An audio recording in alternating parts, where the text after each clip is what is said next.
En attendant les conclusions de ces assises, l'on a assisté à un feuilleton des allers-retours. Après avoir claqué la porte aux négociations, le mouvement des libérations du Congo a finalement regagné hier les discussions.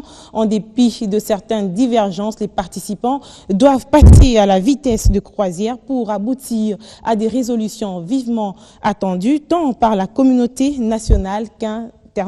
Retour sur la journée d'hier au centre interdiocésain dans ce reportage signé Christian Elongo. Plus de peur que de mal, les MLC alliés ont regagné ce mercredi la table de discussion au centre interdiocésain dans la commune de la Gombe.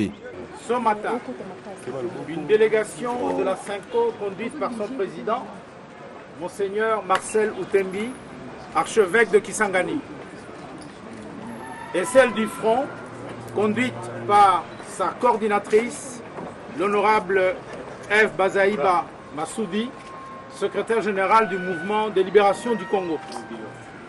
Au vu de la démarche du représentant du Vatican, de la Cinco et de nombreux partenaires nationaux et internationaux, le Front, après consultation de ses organes, a accepté d'assouplir sa position afin d'envisager la possibilité de reprendre sa place dans ce dialogue pour sortir le pays de la crise. Entre-temps, les autres participants ont poursuivi les débats en commission, invité les présidents de la centrale électorale Corneille Nangaa à exposer sur les contours du processus électoral dans la commission élection. Nous avons écouté la CENI. L'après-midi, nous allons revenir pour lever les options politiques. Et à partir de ces options, nous allons décider, en tout cas nous au rassemblement, nous avons dit que les élections doivent avoir lieu en 2017. Ça c'est un. De deux, il faut coupler l'élection présidentielle et les législatives nationales comme ce fut le cas en 2011. Trois, et ces deux élections auront lieu pour nous le 10 septembre 2017. Je dois avouer que le climat est positif et indiquer que toute la matinée nous avons écouté les explications de M. Corneille Nangaa, donc de la CENI, qui nous a expliqué la situation telle qu'elle se présente du point de vue technique dans ce pays.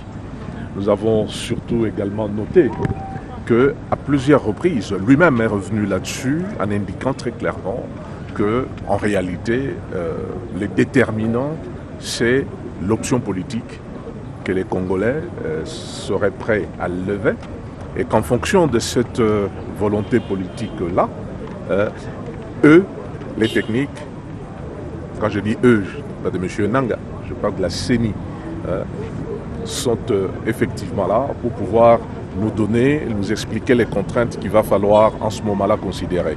Les discussions avancent. Selon la conférence épiscopale nationale du Congo, les négociations devront se clôturer ce vendredi.